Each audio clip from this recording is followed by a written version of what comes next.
Welcome to Saritha natural vibe. పల్లి పట్టి ఎన్ని రకాల రెసిపీస్ వచ్చినా, ఎన్ని రకాల ట్యాబ్లెట్లు, డ్రై ఫ్రూట్స్ ఇంకా మోడర్న్గా టెక్నాలజీ ఎన్ని వచ్చినా పల్లి పట్టిదైతే పై చెయ్యి. దానికి ఉన్న ఇంపార్టెన్స్ అంతా ఇంత కాదు. పూర్వం రోజుల్లో మన పెద్దవాళ్ళు కొంచెం హెల్త్ బాగలేకపోయినా రోజు ఒక పల్లి ఉండ తినాలి అనేవారు. ఇప్పుడైతే రకరకాల బి కాంప్లెక్స్ అని, ఆ కాంప్లెక్స్ అని వచ్చేసినాయి. కానీ న్యాచురల్గా హోమ్లీగా ఉండే ఈ పల్లి పట్టి తినడం వల్ల ఎన్నో హెల్తీ బెనిఫిట్స్ ఉన్నాయి. ఒక పర్ఫెక్ట్గా పక్కా కొలతలతో 1 కేజీ పల్లీలకు 1 కేజీ బెల్లం ముద్దను తీసుకొని ప్రిపేర్గా ఉంచుకోవాలి. కేజీ లోట అది.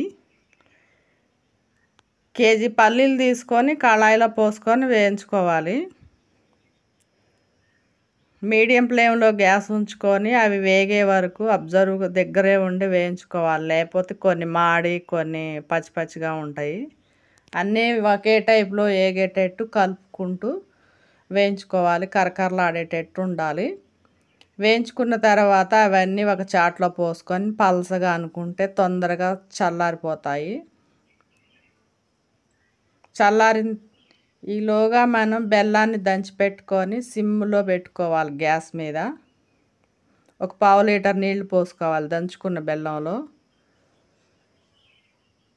తర్వాత పల్లీల పొట్టు వేరు చేసుకోవాలి. మనం ఒక గిన్నెతో ఇలా రుద్దుకుంటే కనుక మొత్తం పల్లీలకున్న పొట్టు అంతా ఊడొస్తుంది.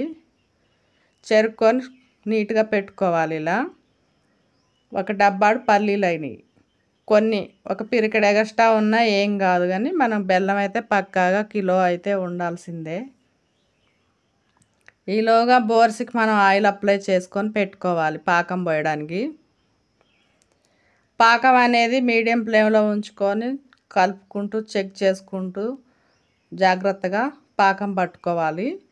ఇలా బెల్లం అనేది కొద్దిగా కరిగిన తర్వాత వడపోసుకోవాలి. ఎందుకంటే బెల్లంలో చెత్త చెదారంతో పాటు రాళ్ళు కూడా ఉండే అవకాశం ఉంటుంది. చెరుకు గడలు పీసెస్ చెత్తది ఉంటాయి కదా, అవి ఉంటాయి అన్నమాట. రాళ్ళు కూడా ఉంటాయి. ఇలా వడపోసుకోవడం వల్ల రాళ్ళు అనేవి పోతాయి. మళ్ళీ అదే పాత్రలో పోసుకొని సిమ్లో మంట పెట్టుకొని కలుపుకుంటూ ఉండాలి పాకాన్ని.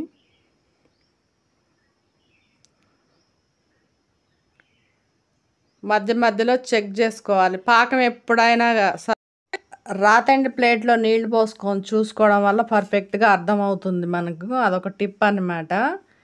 పాకం అనేది చాలా ముదురుగా ఉండాలి పల్లి పట్టికి అయితే. ఇలా ఉండ చేసి కొడితే కనుక సౌండ్ వచ్చే విధంగా రాయిలాగా తయారవ్వాలి. అప్పుడు పాకం వచ్చినట్టు. ఈ పల్లి పట్టికి మట్టికి ముదురు పాకం రావాలి. అప్పుడు పాకం వచ్చిన తర్వాత వేయించి పెట్టుకున్న పల్లీలను పోసుకొని కలుపుకోవాలి.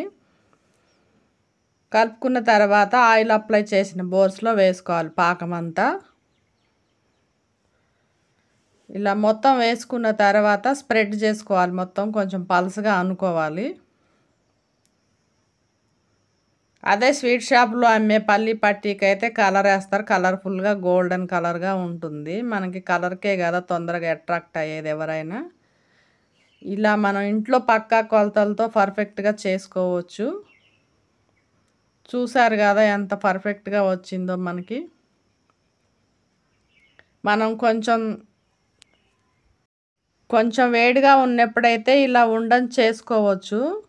మరి బాగా చల్లారిన తర్వాత అయితే ఉండలు కట్టలేము మనం. ఇంకా ఓన్లీ ఇలా చెక్కలాగా వస్తుంది మనకి, స్టీరింగ్ లాగా. చాలా పర్ఫెక్ట్గా డిమౌల్డ్ అవుతుంది. మనం ఆయిల్ అప్లై చేసాం కదా బోర్సకి. చూసారు కదా ఎంత పర్ఫెక్ట్గా వచ్చిందో పక్కా కొలతలతో పల్లి పట్టి. ఇలా వస్తుందన్నమాట. ఈ వీడియో మీకు నచ్చినట్టయితే లైక్ చేయండి. ఇలా తుంపుకొని పెట్టుకొని రోజు ఒకటి తినేసేయచ్చు. Thank you for watching.